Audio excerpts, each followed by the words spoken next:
All right, ladies and gentlemen, at this time, we want to welcome you to Focus on Liberia. Welcome to this Thursday special edition of our broadcast here, Focus on Liberia.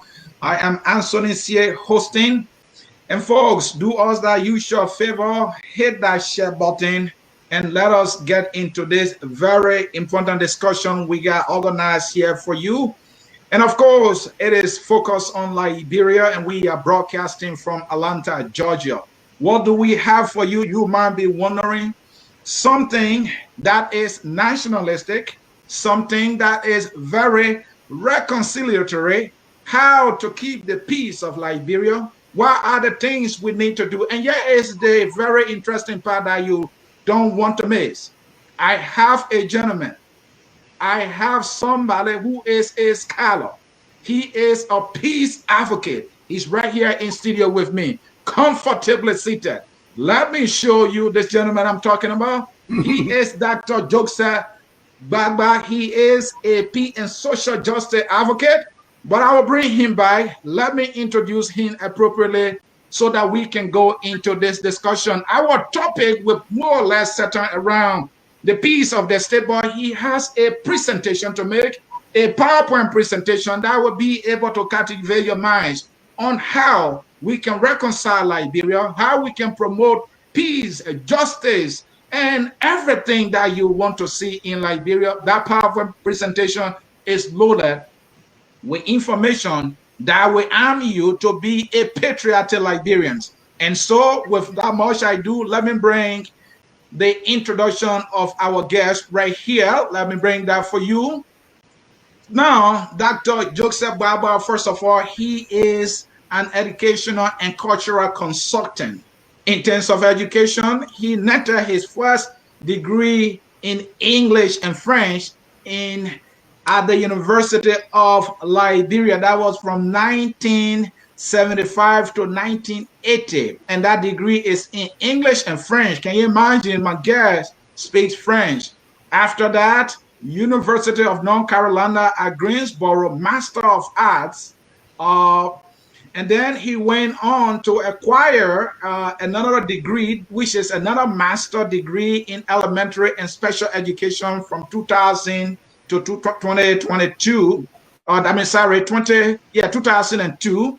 And then he went to the Temple University, where he did some courses in applied behavior analysis and higher education administration. That is 2002 to 2003. He is now certified. Another master degree, that is Master of Science in Education, with emphasis on elementary and special education. And then he crowned it off with a doctorate in education leadership, that is 2003 to 2009. He has been busy working as well as we speak. He is the executive director of the Deconti Artist Theater, something he started as far back 1977. This institution was started. He is an educational and cultural consultant also for that Deconti Artist Theater. It has been going on for about 43 years. He is a behavioral specialist consultant, and he started this sometime around 2017. He has been busy, a social worker, the Department of Human Services. He started that sometime 2003 to 2013. He was there for about 4 years. He's a special education teacher, and he has been with the school district in Philadelphia.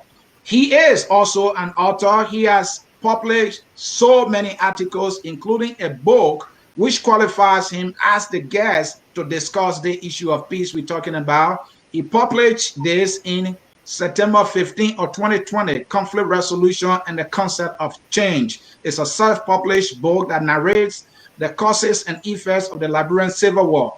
It also provides tips on how the Liberian civil crisis can be peacefully resolved through dialogue and reconciliation.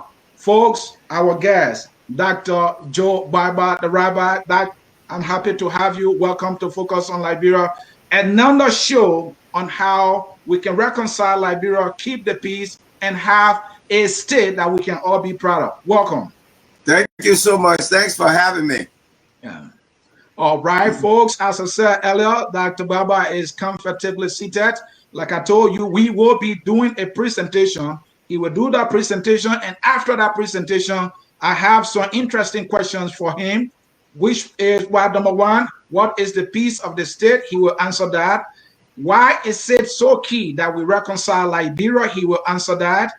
As state actors keeping the peace of the state, he will answer that. How can state and non-state actor keep the peace of the state? He will answer that. And if you want these answers that he has for all these questions, you want to stick around.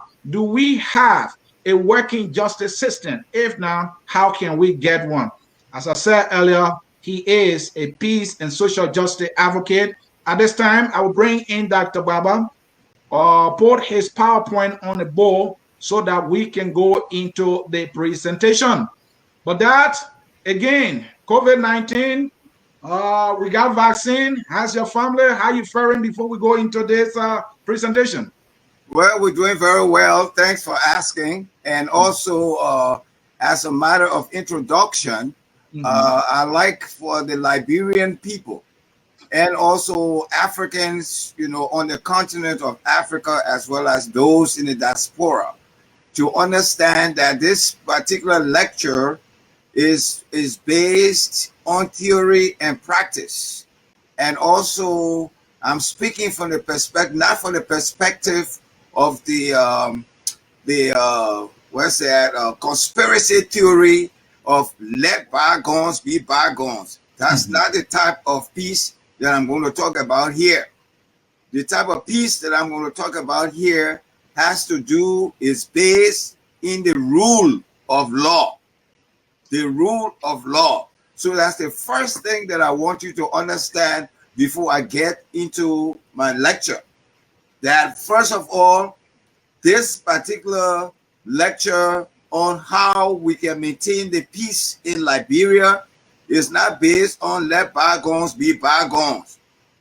Let bygones be bygones is not the perspective of this presentation. The perspective from which I'm delivering this presentation is based on the rule of law. So having said that, if you don't have any other question you want to ask me, preliminary question before I get into the lecture, then I will just go ahead and do that. And that, before we get to the presentation, I want to know, why is it important that we have this presentation on reconciliation and peace in Liberia before we can get into this? Well, it's important that Liberians listen to what I have to say. I'm not saying it out of grudge for anyone. I'm not saying it out of hatred for anyone, but I'm saying it as a leader, as an elder, as a scholar. I'm saying it based on theory, established theory, based on the rule of law, that whenever a society adheres to the rule of law, it's very likely that there will be peace and law and order. It's very likely that people will prosper, because then you have a system that people follow in order to implement, policies, to implement ideas. It gives people an opportunity to live peacefully, to cohabit peacefully. It also provides security. Security is very important when you're talking about peace and reconciliation. I cannot be happy when you are singling out members of my ethnic group, and you say, well, it's peace in the country, but because you are not being affected. But the people from that ethnic group who are being affected are not happy at all, because they don't feel secure. They have to run away, they have to hide themselves, and also there's a tendency to also marginalize certain ethnic groups, certain individuals, scholars who are knowledgeable, who can provide some of the answers that we need to our national problems. They are ostracized in the society, and that is not peace. It's not peace at all.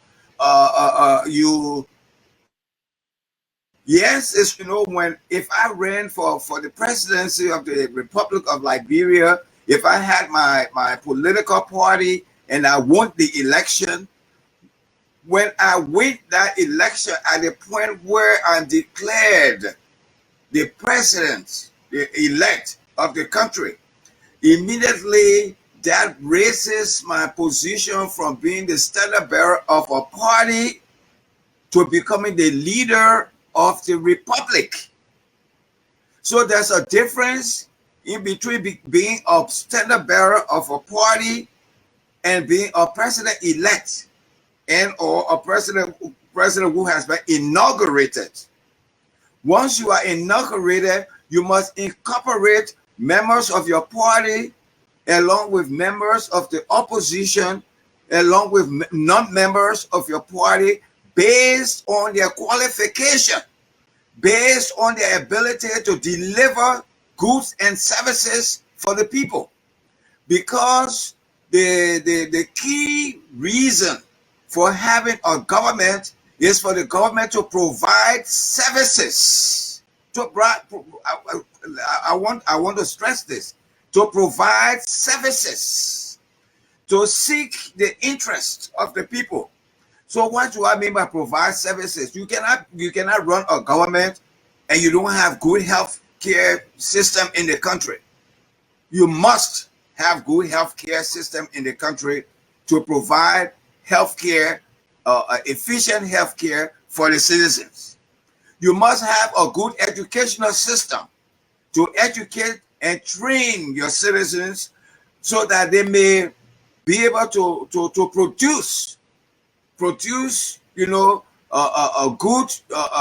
services, to be productive in the society. You must provide good roads, a good road network, communication network. So it's not just, I won the election, that our time to eat. I've heard those expressions made from a higher up, from the vice president of Liberia, Joel Taylor. That's our time now to eat. That was very, very disgraceful. Very, very disgraceful. That should not come from someone who is the vice president of the country. So that's the kind of thing that I'm talking about. So it's important with respect to what you asked me, that we rise above the level of partisanship, the level of ethnicity. Sometimes the people that you don't like, that's where God can have the most talented person that you need in the country. If you don't like crown people, unfortunately, Joe Gbaba is a crown man who knows the history and culture of this country. And I dare anybody to come even stand before me to challenge me in my field. That's what God does. He empowers the person that you don't like. And right, because it's empowerment from God, that's why I will always speak the truth to all of you, because I know that a lot of Liberians are hypocrites. And I'm not a hypocrite, so I don't like hypocrites. You got to speak the truth so that people can be saved. Speak the truth so that people can be inspired to do the right thing. Thank you, Dad. That was the introductory statement there for my guest, Dr. Joe Gbaba. He is a fearless speaker. He's a straight shooter, and he is a peace advocate. And we are here to talk about how we can protect, maintain, establish, and keep the peace of the state. And he has a presentation on this subject of peace, that borders on social justice in Liberia. Dr. Gbaba, we will now start the presentation.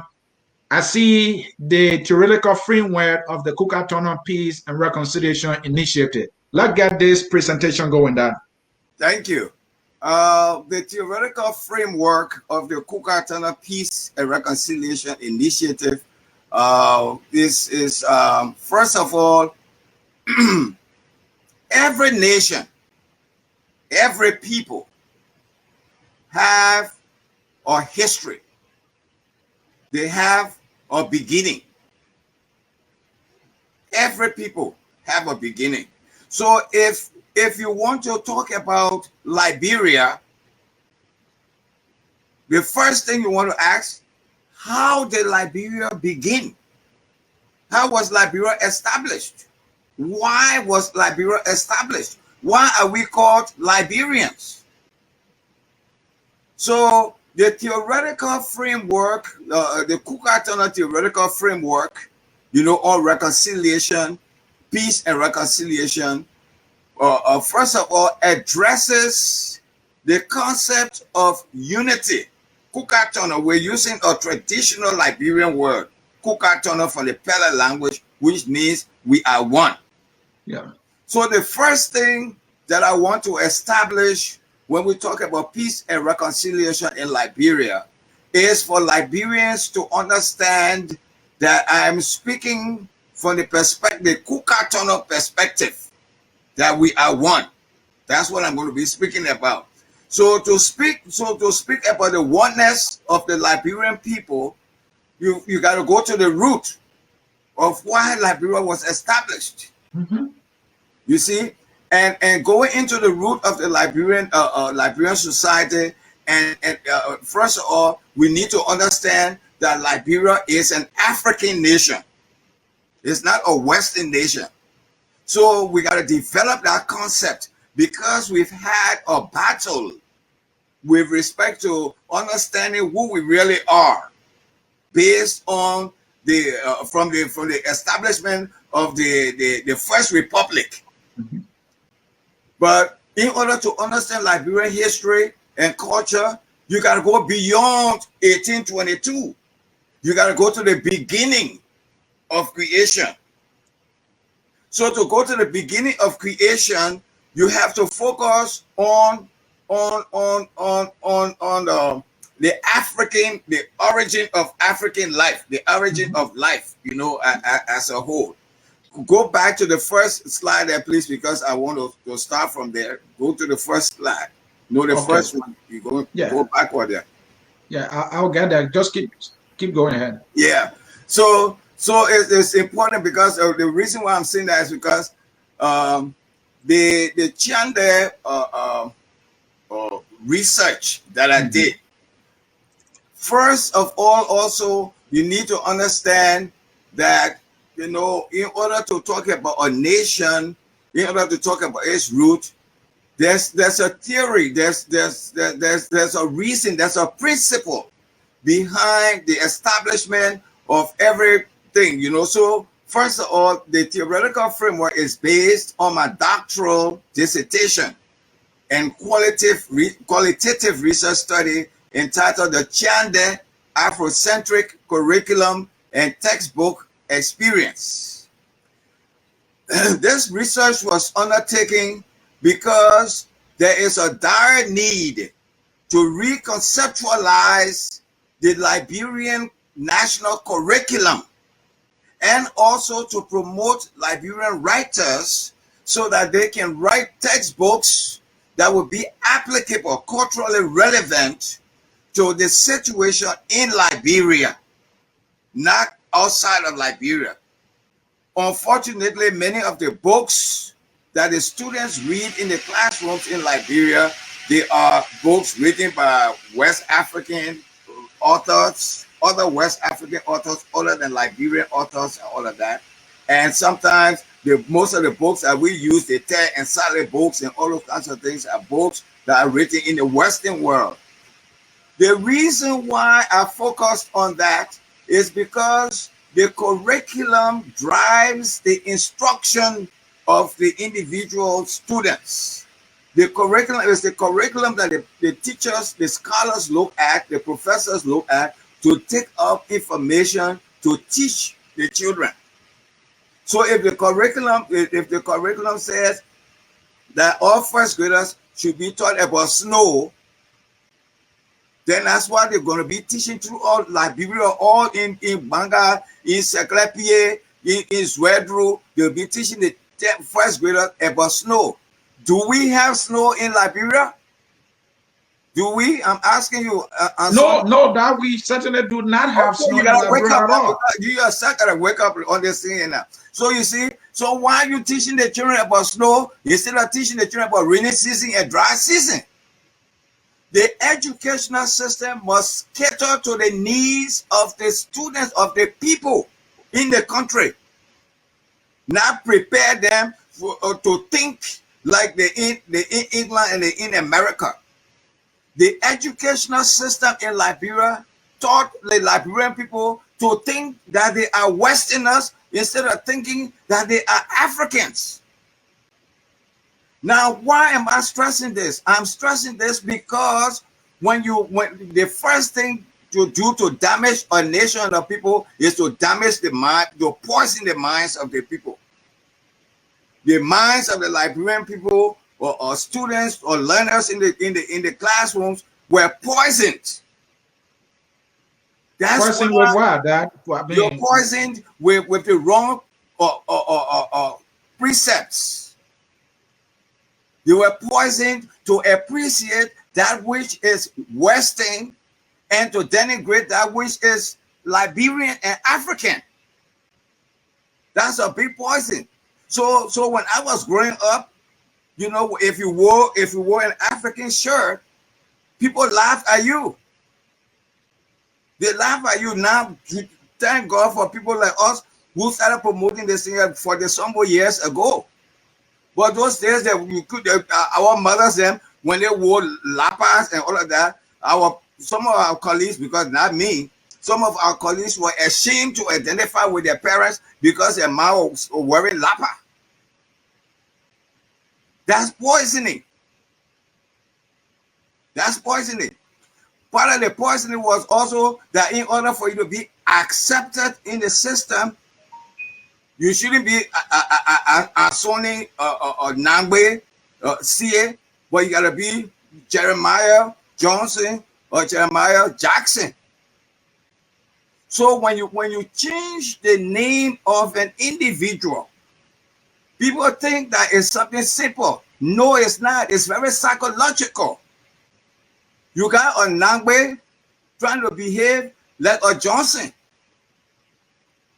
Nangbe has his own cultural background from Silokri and all of that that he remembers that now he cannot identify with, because if he does that, then he will not be accepted in this. But that doesn't mean that it's robbing Nangbe of his own identity, exactly, and his self-esteem. Is that what it is? It's his self-esteem and his cultural esteem. We will come to what I call cultural esteem as well. You see, there's a difference between self-esteem and cultural esteem. Self-esteem is more personal, where it's about yourself. You know, you're concerned about who you are. You want to feel proud of yourself. But cultural esteem is what I'm preaching to all Liberians, for them to understand that our culture is our culture. Stop joking with our culture. For a president your sitting president of Liberia to go and destroy Kennedy just to establish what is the name, a hotel owned by a foreign businessman, that was a big insult to the Liberian people. Nobody stood up against Mrs. Salif when she did that. That was a disgrace. Why would you demolish the shrine, the cultural shrine of the country, where people travel from all over the world to go to Kennedy to learn about the history and culture of Liberia? You go and destroy it. And that place was an identity spot for the country, where people go to see what the country actually is and its people, right? For the continent. We went there. If you went to Kennedy, you will learn about Pele culture, Gola culture, Crown culture, Crew culture, everything you will learn about it there. It was a research center. So was it not replaced with anything? That it was not replaced with anything? Well, you tell me if it was replaced with anything, and or you can call Ledger who running for him to come and explain, because he's the Minister of Information and Cultural Affairs. They need to come and tell us what do we have to hold on to as our cultural heritage. So the research, to come back to my lecture, so my research was particularly based on the facts that living in Liberia, growing up in Liberia, going to school in Liberia, I saw that there was a need to establish an educational system that will address the cultural and educational needs and challenges in the country. So my research was entitled The Chiande Afro-Centric Curriculum and Textbook Experience, Exploring Children's Responses to an Afrocentric Curriculum. Now, what do I mean by Chiande? Chiande is, because I'm telling you now, I'm thinking African, right? Right. So I come in the Jesuit University, St. Joseph University is a Jesuit university. In the Catholic Church, the Jesuits, are like the top when it comes to education. So I attended this university for 9 years. So at the Jesuit University, they're thinking that I'm coming to adopt some of their Western, titles and all kinds of things. I said, no, this is a PhD program. You will learn my language. I come from Africa. I come from an ethnic group. I will speak my language to you, and that's what we will do the research in. So they say, what's the title of your research, your research topic? I said, my research topic is the Chiande Afrocentric curriculum. So now my advisors and things have to kind of learn from me too, because it's a learning process. Right. Yeah. So they say, what is Chiande? I said, oh, you come too? I thought you said you're the doctor and things there. So now I became their teacher. So I had to tell them, I said, Chiande means it's an expression from the Kru, the Gbaba, the Bassa, the Crown languages of Liberia. It means to learn something. And I wanted them to learn from me. I wanted them to learn from me as an African, because they always claim that they got all the knowledge. And then one of the things that I told them was that I'm speaking your language, but you cannot speak mine. So what makes you more educated than I am? So the first thing you want to do is to develop pride in the students, in the learners, to know that their culture is very important. You see, so that's what the Chiande study was all about. Now there are theories. Let me explain that to you. There are theories. Theories, learning theories such as constructivism. When you talk about constructivism, it's not like the only time way of teaching, where Teacher Pepper comes in the class and say A, then you say A, B, you say B, no. The constructivist concept is where I come in the classroom and I'm not looking at Ansoni as just a student.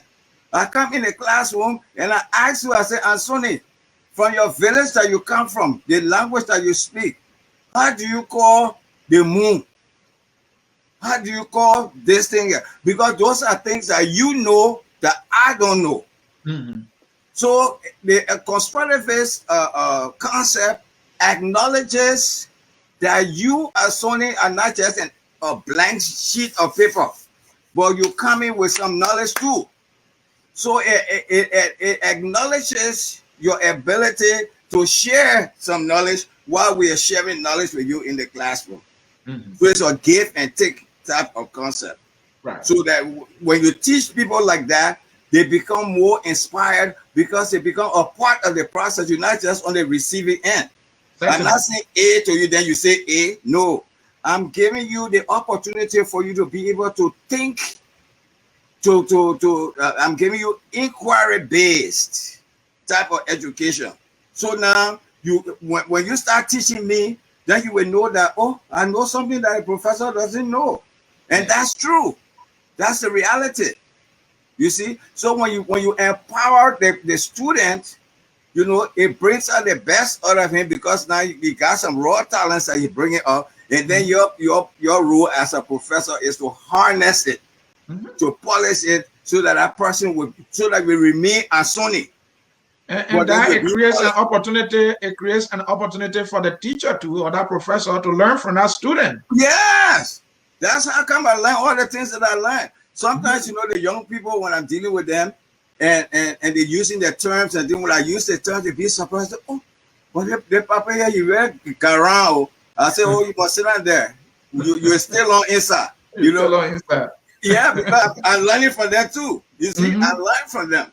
You see, so it's an exchange. So that's constructivism. The other theory is multiculturalism. Multiculturalism acknowledges the fact and respects you for who you are as a Sunni. And you must respect me for who I am as Gbaba. That is something that has not been properly established in the Liberian society. Some people feel it better than other people. What makes you feel better than the other person? So multiculturalism, it advocates the equity. It advocates equity. That let me tell you, you crew, that's fine. We learn the things of the crew people do. When you practicing your culture, we respect you for it. When the Parliament comes and start doing this thing, we respect them for it. But what do the Liberian people do? Oh, Pele people stupid. Basa people steal. They want this and that. Why you must denigrate the image of another ethnic group? You're talking about thousands of people. Yeah. So we should stop that. That's part of and you think that is joke. No, it's not joke. That's warfare. That's insult to a race. So those kinds of jokes, we must stop them. That will cause us to go against one another, to disrespect one another. Stop using those kinds of expressions towards one another and think it's joke. No, it's not joke. Now, when you're talking about peace and reconciliation, you want to make sure that some of these things are practiced, that you stop them, don't continue them. And sometimes to even make it even more, acceptable across the nation, it's important for lawmakers to even pass a law and say, look, this thing here, if you do so and so thing, is unacceptable. Just how here in the United States, if you make racial slur, it's unacceptable by law. You see, some of those things, they got to legislate laws that will address those kinds of things so that we stop those negative things and look at one another with respect. So that's multiculturalism. Equity pedagogy has to do with you going to see the I'm going to G. Dever Gibson.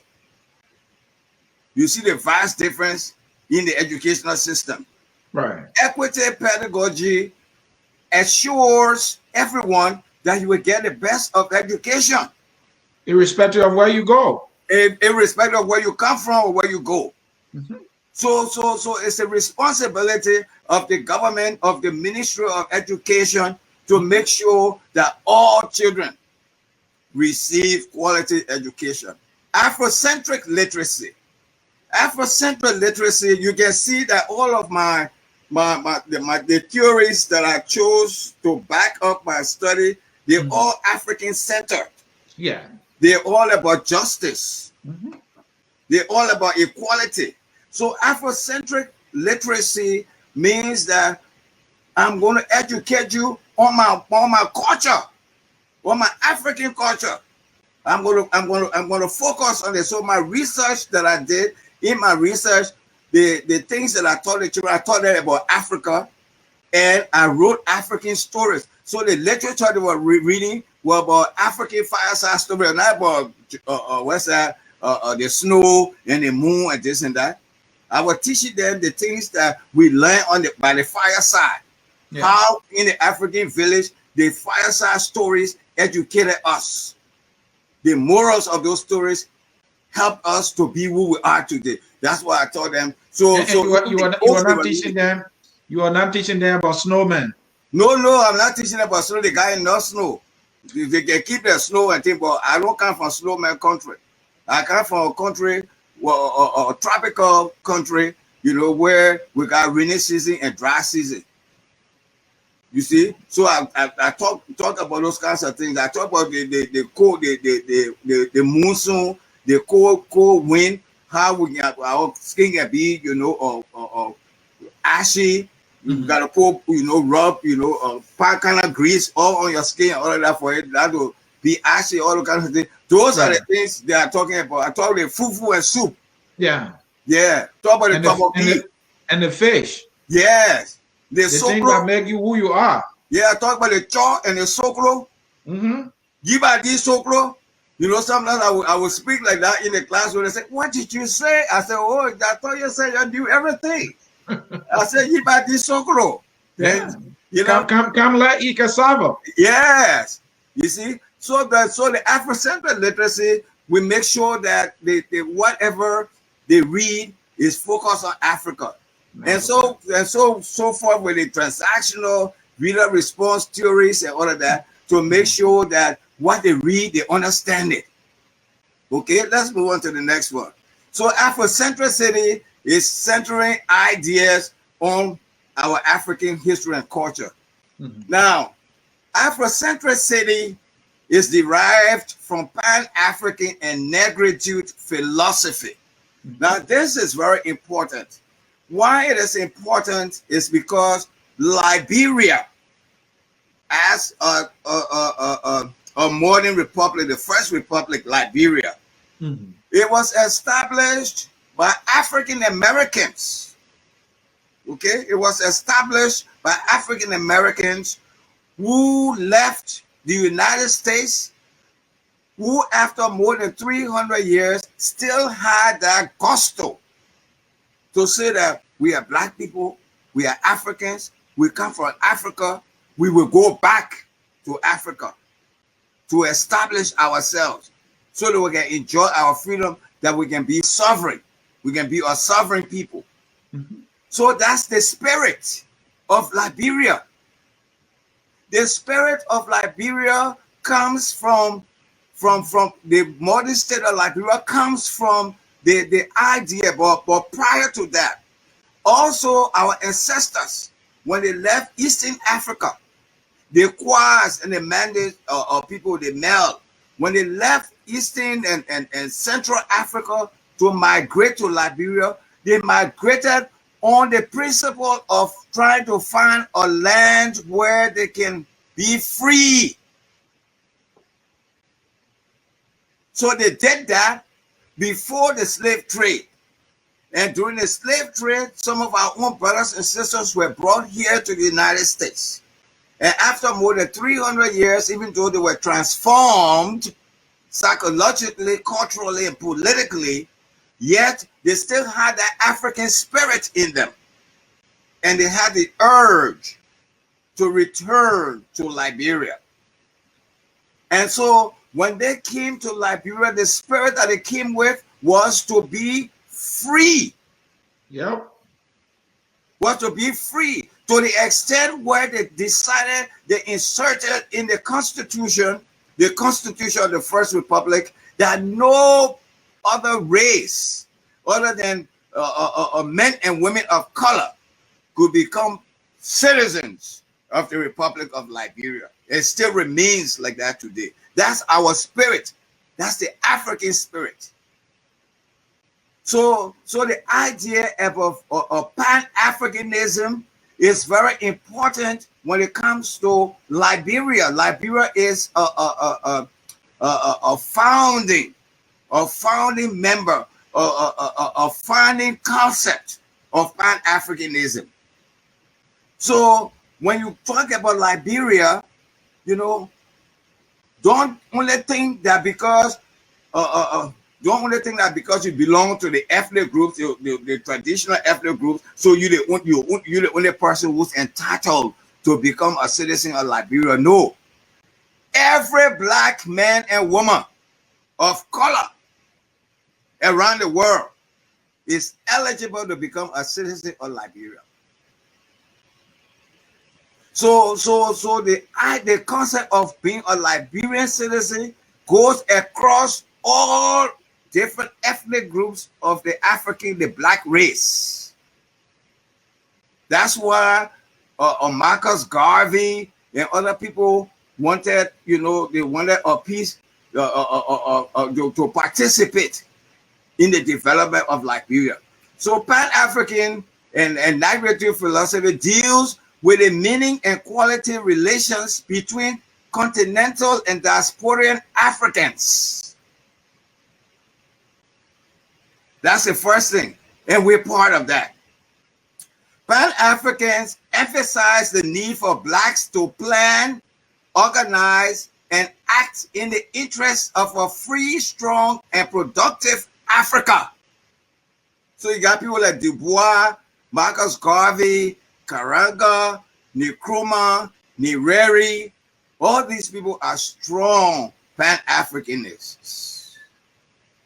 What do they say? They say that as an African, we should do our own planning. We should organize our own ideas and seek our own interests. Because in unity, there is strength. Right. Then the idea of Afrocentricity. It is a literary movement which takes its roots from the aftermath of the Berlin Conference. The Berlin Conference, which was held in 1884 to 1885, when Europeans got together to carve the continent of Africa.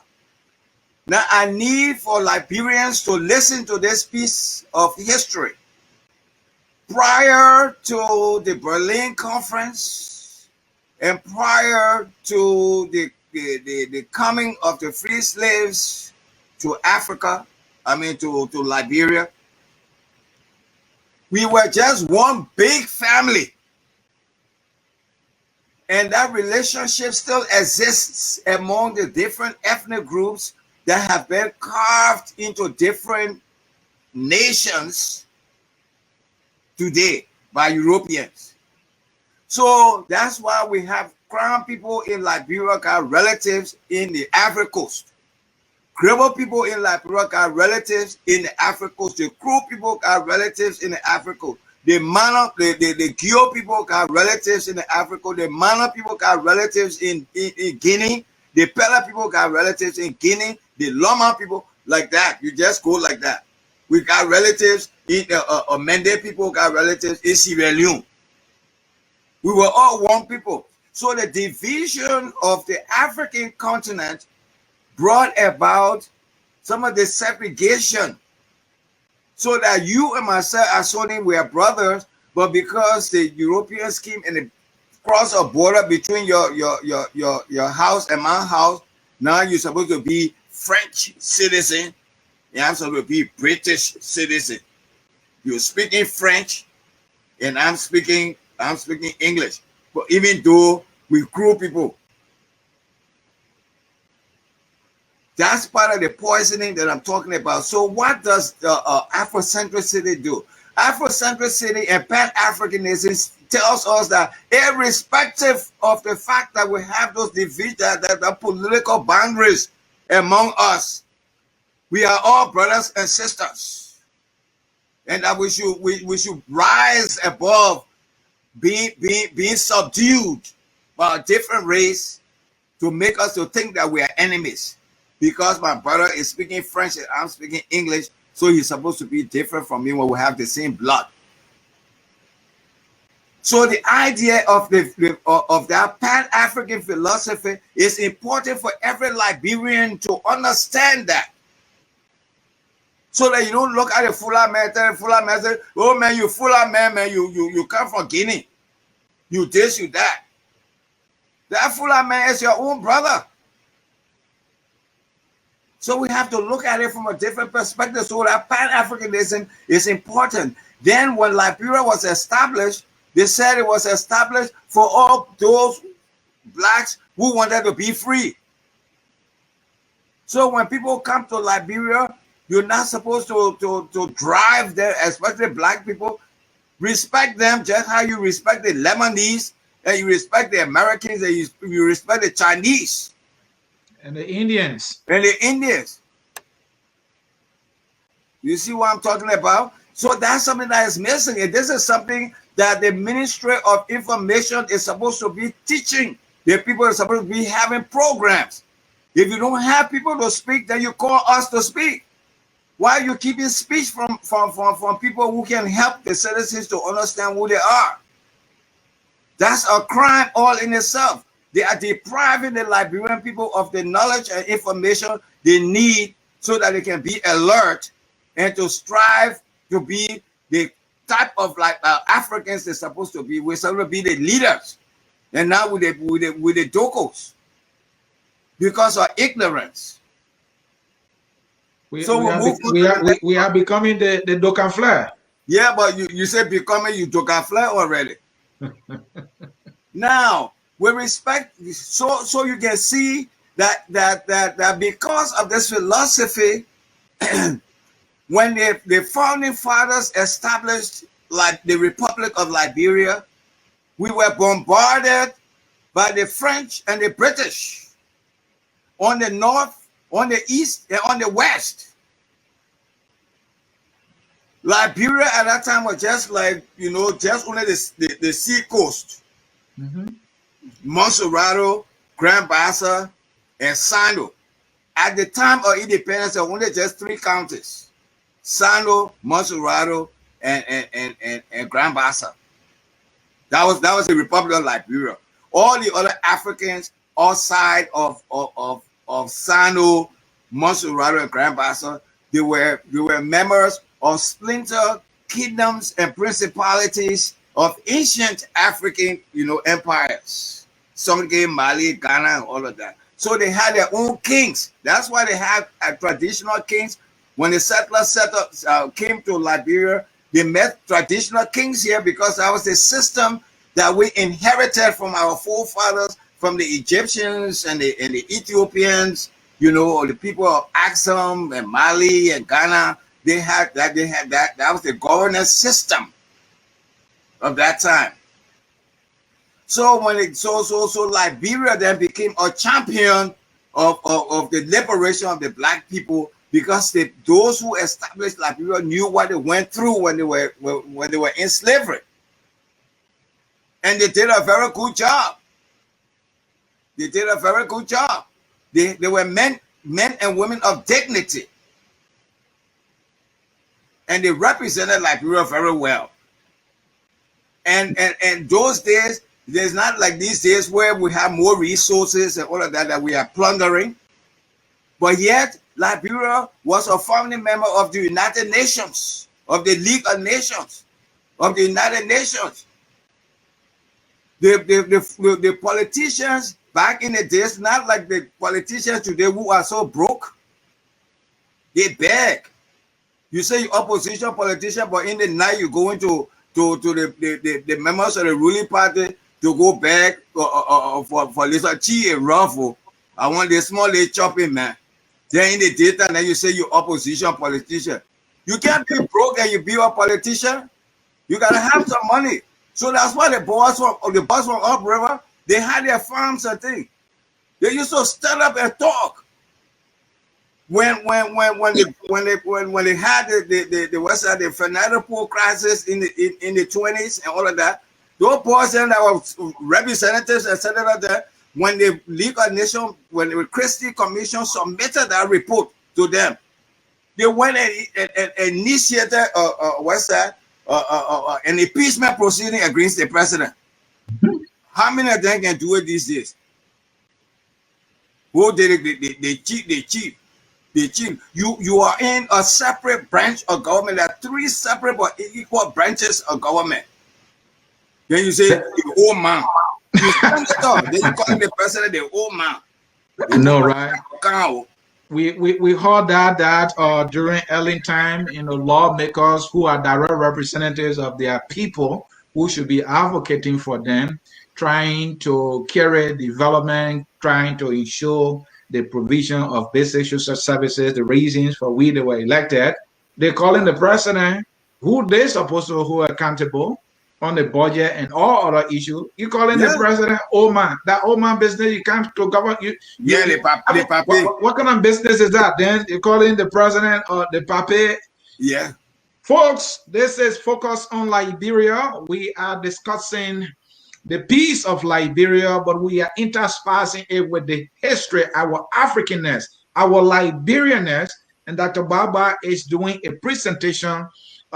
He wrote this many years ago when he was doing his doctorate. It was a doctorate dissertation. He did a PowerPoint. And this helps us as a people to understand who we are. Because when we know who we are, despite our diversity in terms of the number of tribes that we have, we will be able to forge ahead, respect each other, and then we will have a peaceful country. But this is what we're going to do. This presentation is going to be a series because of time. We will start this far on the presentation. I will bring in my questioning, and then we will conclude it and we'll schedule another one. This got to be a piece. You know, our people, they don't let long things, right? So let us be short and sweet as we do this presentation. We will take a short break. When we come back, Dr. Gbaba and myself will go into a Q&A section and see if we can read some of your comments. So we'll be right back. Okay.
All right, folks, we are back with you here at Focus on Liberia. Thanks for staying tuned as we continue on this broadcast.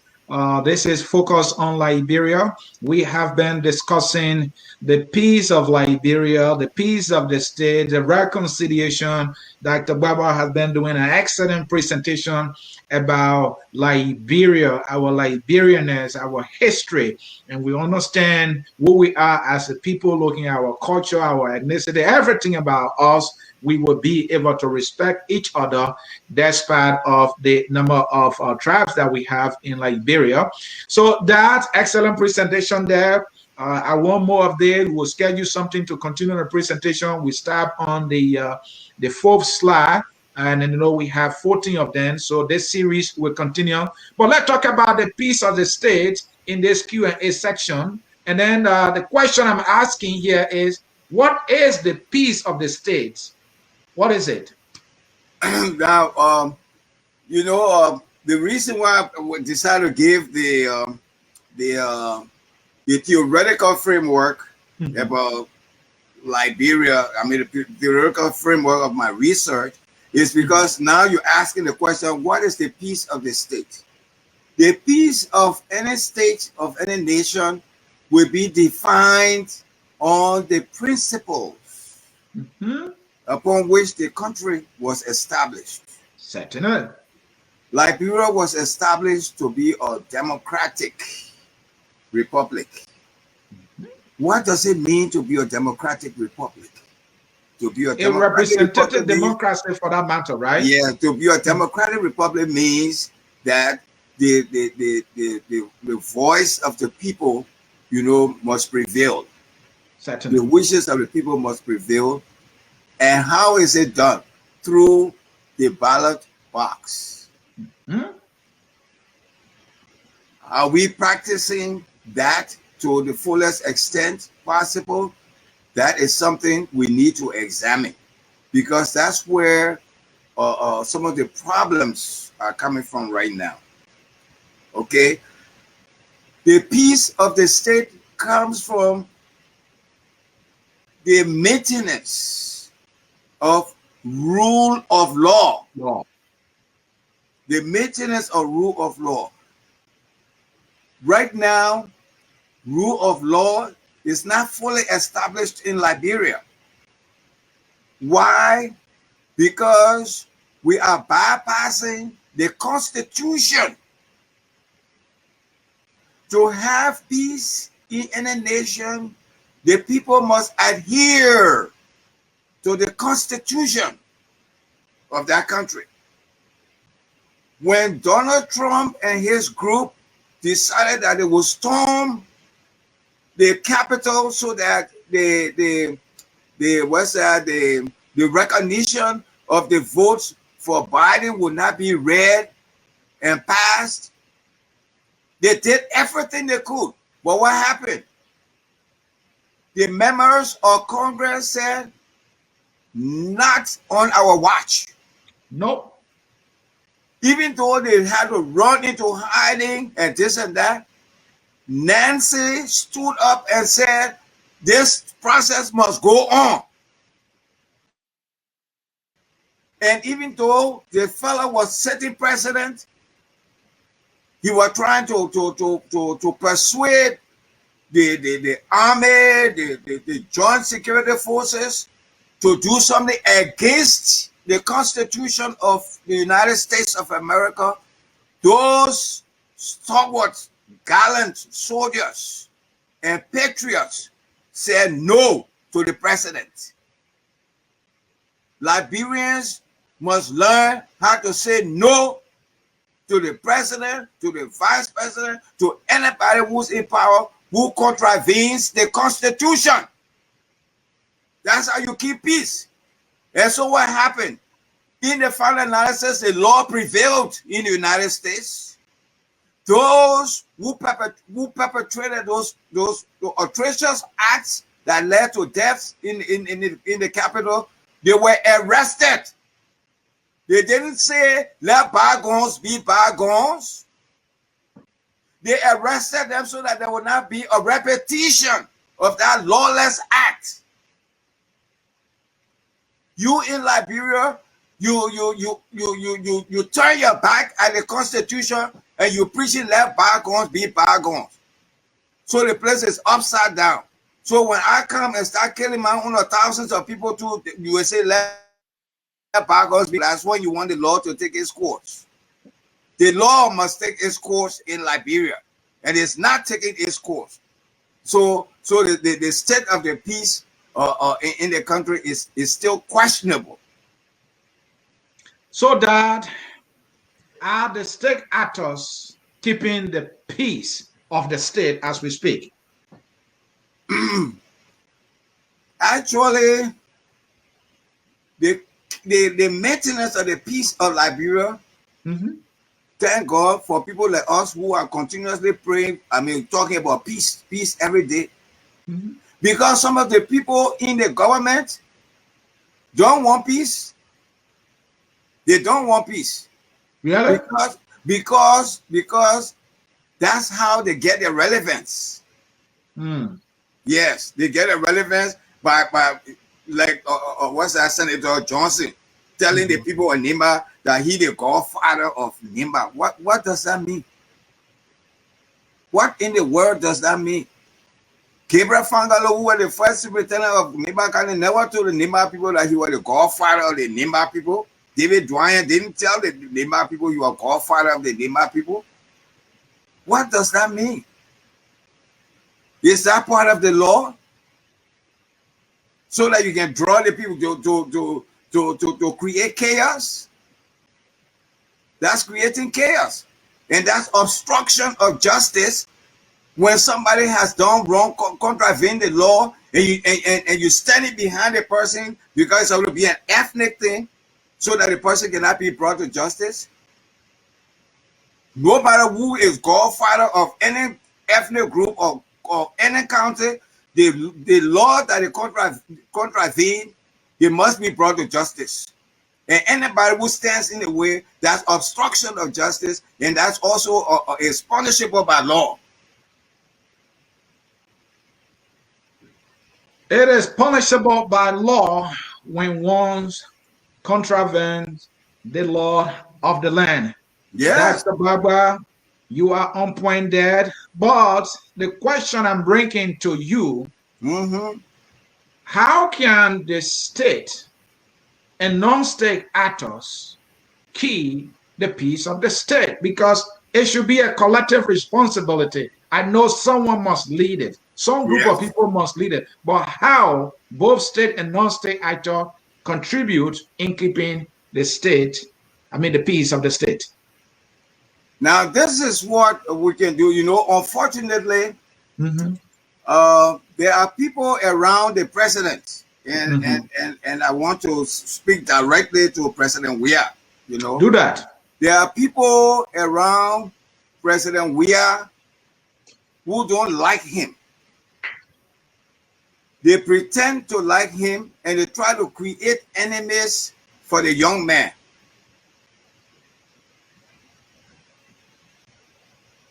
I'll give you an example. There's a friend of the president, what's his name? Herbie Macaulay.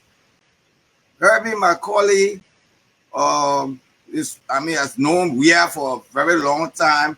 And when we talked about peace and reconciliation, when I talked about it, Herbie was one of the only Liberian, person. I think he's our managing director for the public transit or something like that. Herbie was the only person in the government, in the CDC government, who stood up and said publicly that, Gbaba, I like what you are doing. I want to identify with decorative artists so we can promote peace, because that's what the president wants. He was the only person out of all those officials. Why? Because other people have their hidden agendas. If you are leading the country, you need to talk with people who are talking about peace, because if you have peace in the country, then your administration will go on smoothly. So why you don't want people who are advocating peace to be in touch with the president? Dr. Gbaba, maybe because you are also advocating for the War and Economic Crimes Court, and some of these officials are connected to higher ups, and the higher ups are being supported by some of the warlords. Maybe that's why they don't want to talk to you. Yeah, you have a point there. And that's where we are. That's why I'm making it clear. So to the extent that we wrote a letter, Decorative Artists Theater wrote a letter to President Weah and gave it to Herbie Macaulay. That's been almost a year ago. We haven't heard from President Weah. This is somebody who sees him, who talks to him, he visits him and all of that. Whether he delivered our letter, we have not gotten any response. So sometimes, it's the picture they pin. They pin a picture of me. Oh, you don't like the CDC government. Nobody talk about liking a government. We're talking about the Constitution. We're talking about doing the right thing. We're talking about rule of law. We're talking about peace. You cannot have peace in a country when the same people that kill your mind, your pa, are the ones who are making the laws in the country. And it's very disappointing for the president to say, "Oh, I will protect those people." So it's like, but we voted for you so that you can be able to redeem us. Then you tell us you protect the people that kill our mind and pa. That's where we are right now. But Dr. Gbaba, somebody may say, Dr. Gbaba, somebody may say we have legislators from all the counties that represent all of us. Maybe if we lobby with these legislators about something like the War and Economic Crime Code, if they vote for it, now we will know whether or not the president is on the side of the people by signing that bill into law. Don't you think that's another approach that may work? Or you see something different? I'm a senior citizen, a very prominent person from Grand Gila, even though I'm also a Maserado citizen. but Right. very prominent person from Nigeria. The was a Dennis, Marshall Dennis, who's a senator, or even the young man that just left from there, the gay boy that was senator for Nigeria. They don't even speak to me. Not to even talk about Zoe Penno. They don't speak to influential people that can give them ideas or whatever. They don't even bother to speak to you. That's the kind of legislators we have. And why you think it's important for them to speak to prominent people who are expert in other areas like peace, in Liberia? Why is it important that they have to? Because number one, first of all, they are there to represent us. You should find out what our opinions are. Why is it that my people that represent want? Not what they say the president wants. That's what they're doing. Why is it that the president, what the chief wants? The chief didn't elect you. You are elected by the people. So you should be concerned about what the people want, and you're supposed to go and tell the people in the legislature, my people say they want this. And when time comes to vote, you vote for what your people want. Not for them to call you on the side and put money in your pocket and you remain silent. That's what messing the whole place up. It's threatening the peace and security of the country. Because the people that are elected, we're talking about democracy. You are asking about peace of the country. So I told you, I said democracy, it has to come from the will of the people. Yeah. So the people elected you. Because everybody cannot go to the legislature to go speak. So they say, okay, we're taking Asoni to go and do it. We take you, Asoni, to go there to go speak for us, but we tell you to do something and you say something different. They call you in the airport, give you one brown envelope, and that's the end of it. And that's how they start undermining the peace of the state from the very beginning. That's why the peace of the country is undermined right now. All right, now let's read some comments from those listening to the presentation and the broadcast. Let's see this one from D. Davis. D. Davis writes, yes, sir, teach them. D. Davis is enjoying the knowledge you are dropping here. Eugene writes, the destruction of the Kennedy Cultural Center by Ellen is a serious impairment to the Liberian cultural heritage. And he's right. Yep. And Eugene again, I wonder, Judy, Andy, and others can even think about mending the pieces to re-establish the cultural center. Like from D. Davis again, the cultural alienation of tribal groups speak to the westernized education, which is totally opposed to Afrocentric education. Because of this mode of education, Black students across the globe are failing tremendously. How can Liberia move towards Afrocentric education? Now that's a good question. Let me just answer that. They said the Afrocentric education is what I'm promoting. That's why in my doctoral studies, I specialize in curriculum development and textbook production, because those two areas can address the idea of what the content of the education will provide, for the people, so that they develop patriotism, they develop love for their country. You see the stealing that is going on. The stealing that is going on in Liberia, that rampant stealing and public, the glamorization of theft, public properties and all of that in Liberia. That's because of the curriculum that was instilled, and taught in the schools. If you don't teach Liberian children to love their country, to die for their country, and you tell them that oh, you know, your culture is not important, but the culture in America is more important, they lose that love for the country, so that when they get an opportunity to serve the people, their minds are not with the people. Their minds are outside of the environment that they live in. And so they don't care, because if they knew their cultural values, in our cultural value, we value our family name. Thank you, Dad. Thank you. Yeah, when I say a son is here, they say, oh, see, you knew. Yeah.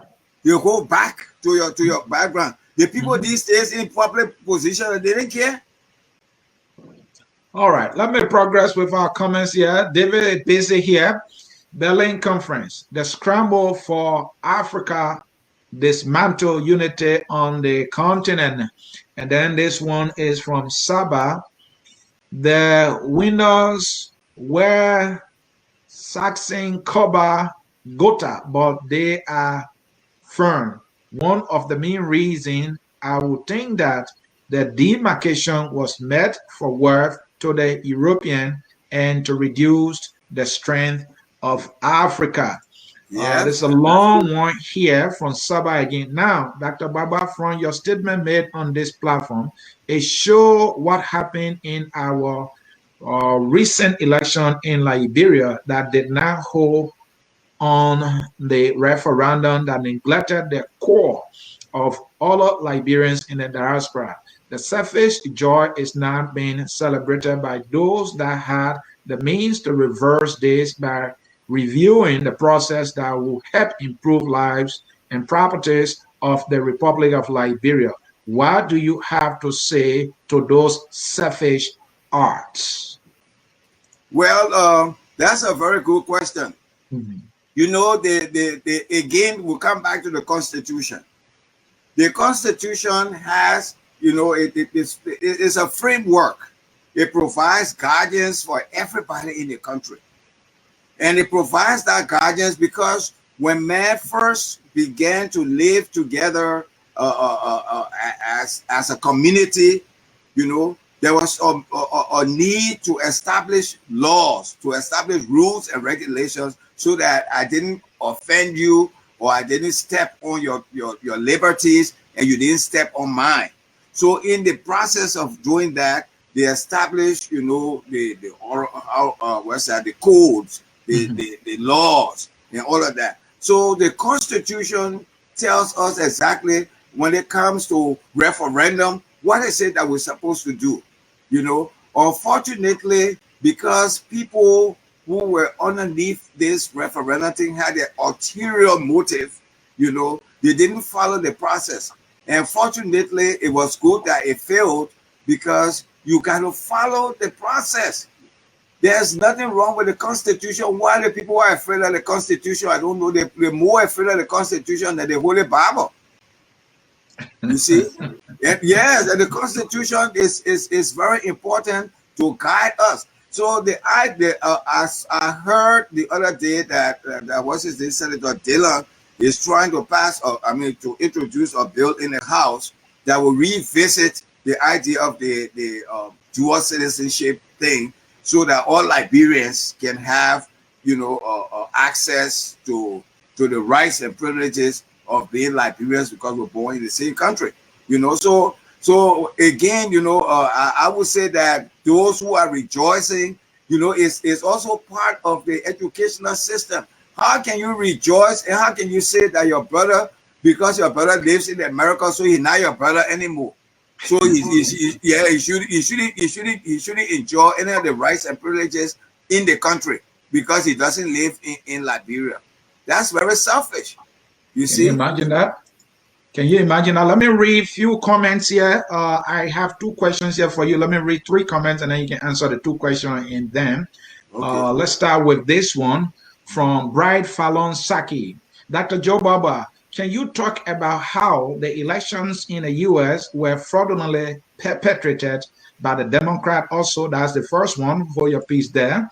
Dr. Gbaba, how can the secret killing and stealing in Liberia be minimized or eradicated in Liberia, especially when the government is involved? Two questions there that go for it. Okay, so let's start with the first question. The first question is what now? The first question, he talked about how the Democrats, he said, talk about how the elections in the U.S. were fraudulently perpetrated by the Democrats, accusing the Democrats of stealing the election. Sounds like somebody who is in Trump corner. Oh well, unfortunately, this program and this topic is based on Liberia at this time, and secondly, because the people here in the United States have already said, over and over, that their electoral system was perfect, that there was no cheating, and that Biden did win, the electoral votes. He won, the popular vote as well. So that's something that I don't have any extra question to, because already the American people have moved on. With respect to the accusation about the second one is that he said, how can the stealing and killing in Liberia be minimized or eradicated, especially when the government is involved? How? Okay, now number one, the question has so many parts, but first of all, again, you must go to the Constitution. The Constitution provides the basis for rule of law in the country. Mm-hmm. What does the Constitution say when somebody, steals government money, public funds? What does the Constitution say? You gotta go do no hala, you say, I say this and that. Just look in the Constitution, will tell you. And what it says is what you're supposed to do. So those and which branch of government does that fall under? It falls under the executive branch of government, because the executive branch of government is the branch of the Republican form of governance structure we have that is responsible to execute the law. They're not executing the law, so that means the president not doing his work. He's not doing his work, because the execution of the law is the responsibility of the executive branch. So there's no way we're going to eradicate, minimize the stealing and killing, because you are saying the person or the arm of the republic, the government that's supposed to be executing that duty, that person is not doing it at all. No, they're not doing it, because if they're doing it, then it'll be under control. The stealing will stop. It will stop. If he holds the people responsible, it will stop.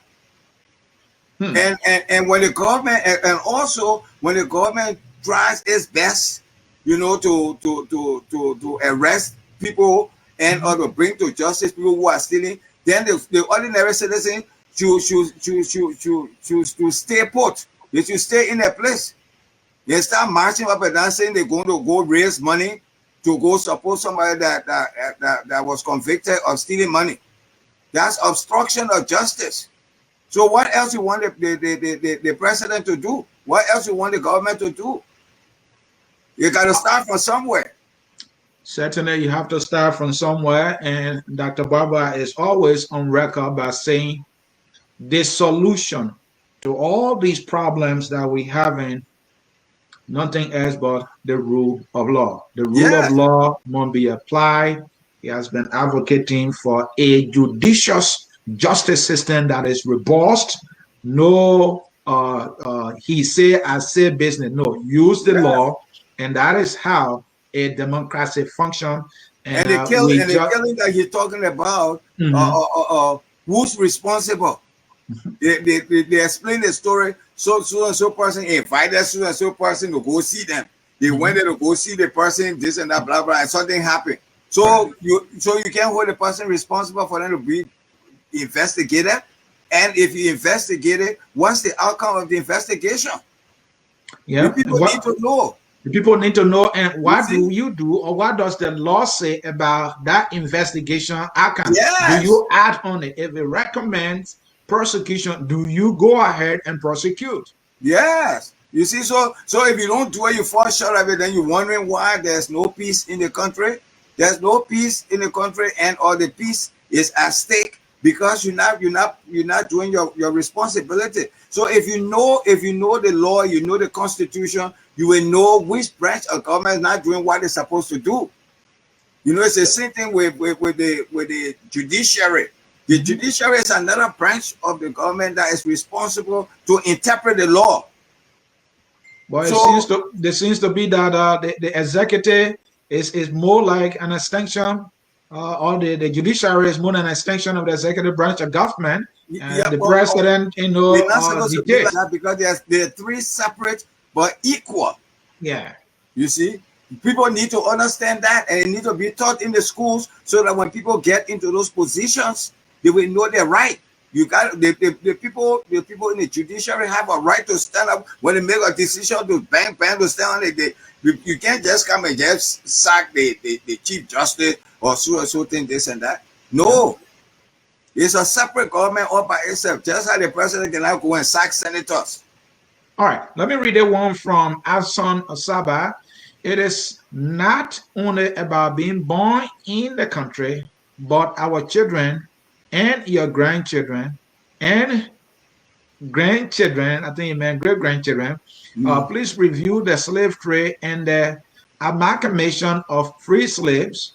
What are your sincere thoughts? I think what Saba is trying to get at, that was when we were talking about the dual citizenship, reference that, we have left Liberia, many of us because of the war. Even if not because of the war, the fact that we come here, we acquire another citizenship, and then you look at me, we all used to call Pamela together and say, oh, you're not a Liberian anymore. That is why he's talking about, he's saying that even the children I have here should be Liberian, and that is why you did a presentation about Liberia. You really don't understand that Liberia, how the nation was formed, and the reason is for all blacks. And now we see our own brothers and sisters telling us, because you got the white man citizenship, you are now one of us. This is sad. That's what he's talking about. Yeah, and so that's why in the educational system we need to begin to teach the children, the youth, that your brother that's in America is your brother. You know, because my grandchildren are all born here, but they know that they're from Liberia because every summer when they come to visit me, I teach them crime. They eat palm butter, they swallow fufu and soup, even though they be speaking the Syrian. They, Grandma, I want fufu and soup and this and that. They eat it. They know where they come from. They know the capital city of Grand Jide, of Nimba, or those different places. I tell them those things, so that they know, so that they can be connected to their roots and all of that. People should stop, especially people on the ground, should stop their hypocrisy. All right, the same people that say, oh, no, we don't want them to be citizens, we don't want dual citizenship. After they finish saying that in the morning, then in the evening, they pick up phone and call you 2 o'clock in the morning. They want money to go to hospital or auntie not die or uncle not die, but they ain't got rice to eat and this and that. Thank you. See? Thank you, Dad. Folks, in cyberspace, you're watching Focus on Liberia. I'm Afro-Century hosting. This is a Thursday special edition with Dr. Joe Gbaba. He is a peace and social justice advocate. He did an excellent presentation on how we can keep the peace, reconcile the country, understand who we are as a people, so that we can have a country that we can live with our grandchildren, hoping that when we leave, they will be able to take able ownership of it. It starts with knowing who we are as a people. The Liberianness must come out in every aspect of our life. He emphasized the issue of education as being one of the key areas we can start doing this. That 35 spend, I got something to read, written by one of your colleagues, Dr. K. Mosenamwe, and it borders on this same thing we're talking about, the peace of the states. The behavior that has been perpetrated by officials of government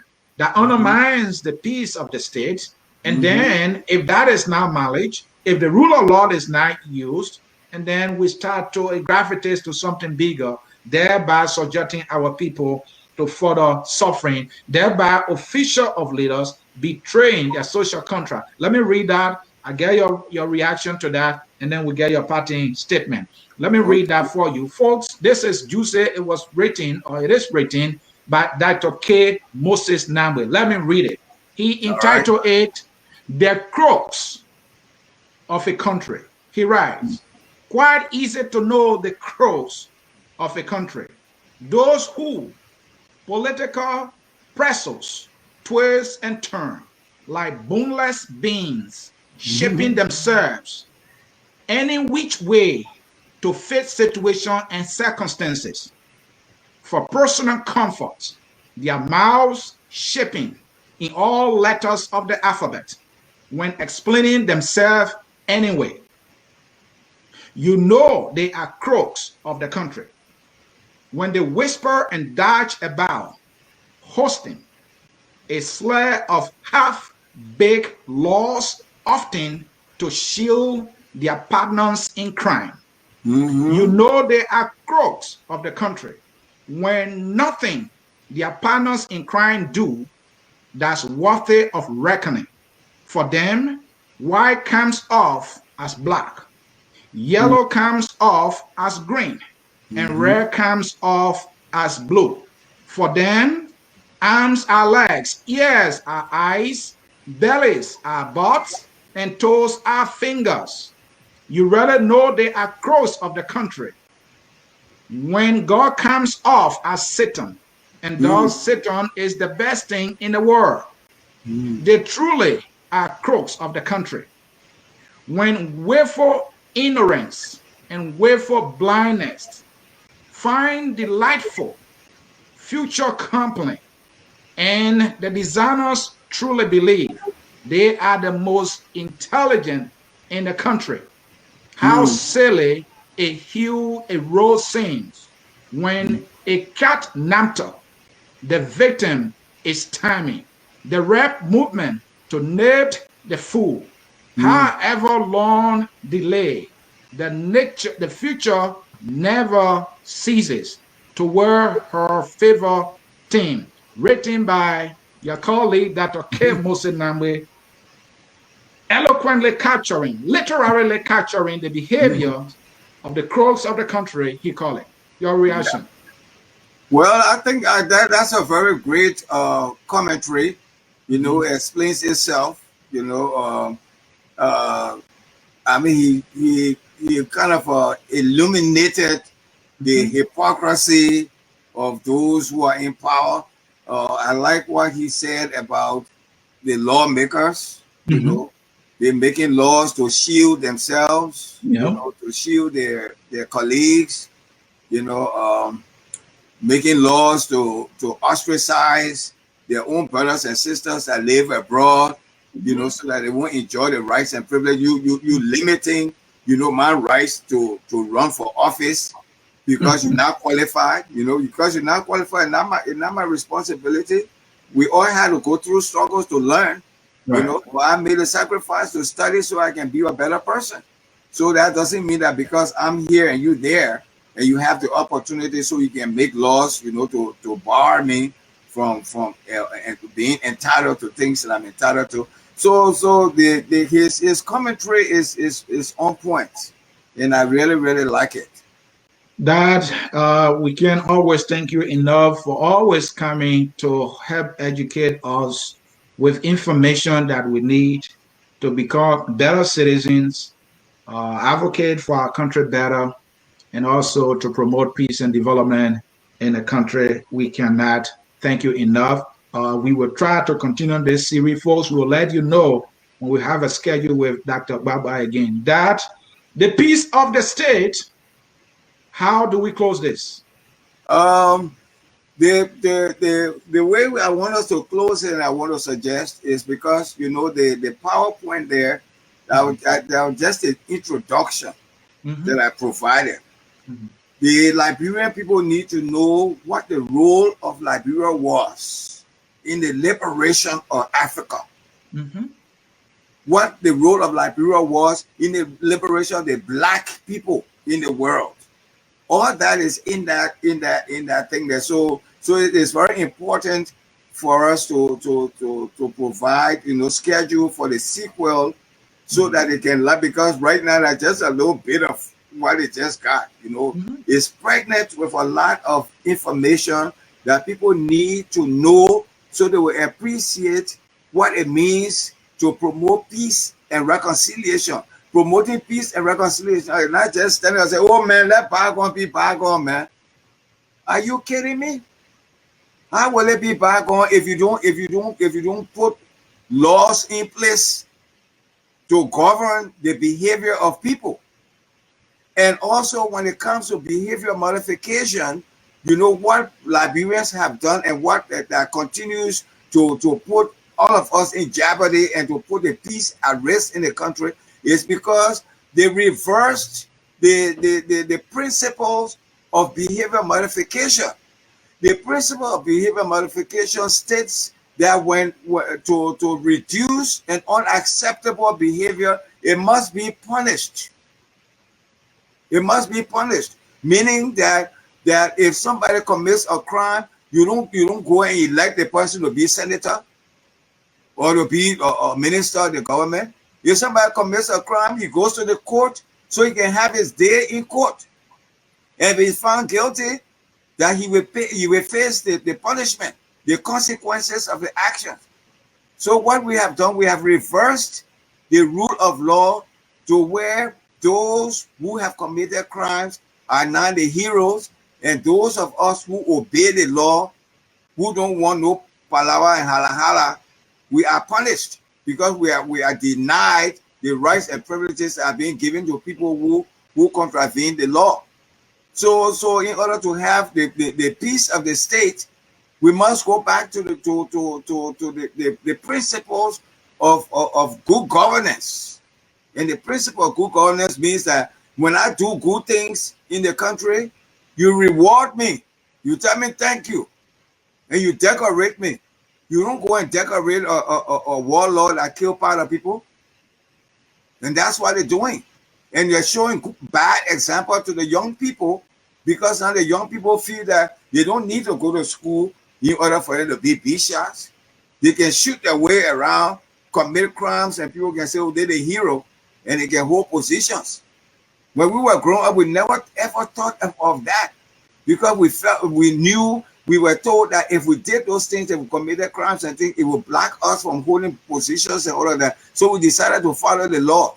Now we follow the law, other people not following the law, but they enjoy. Look at that. So the country, that's why it's so chaotic, because they're doing the things the opposite way, unconventional behavior, carrying on unconventional acts that other countries don't do. And the example, the America that they always want to emulate, they saw what happened here in America. People that did the things that spearheaded the insurrection, they all in court. Some of them in jail. They got to take bond and this and that, but they go into court because they got to be tried for the crimes that they committed. Certainly. Again, Dad, thank you so very much, folks. This is how we will conclude this broadcast. We will notify you when we schedule Dr. Gbaba in continuation of this presentation on peace of the state, reconciliation, and the benefits of that.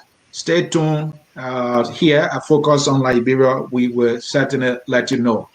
The song that unites us is called We Are All Liberians, and that song is taking us home. My name is Anthony Sie, and we brought you yet another exciting edition of our broadcast here at Focus on Liberia. Thank you, and bye-bye. Bye-bye. We are Liberia. Liberia is our home. Liberia people.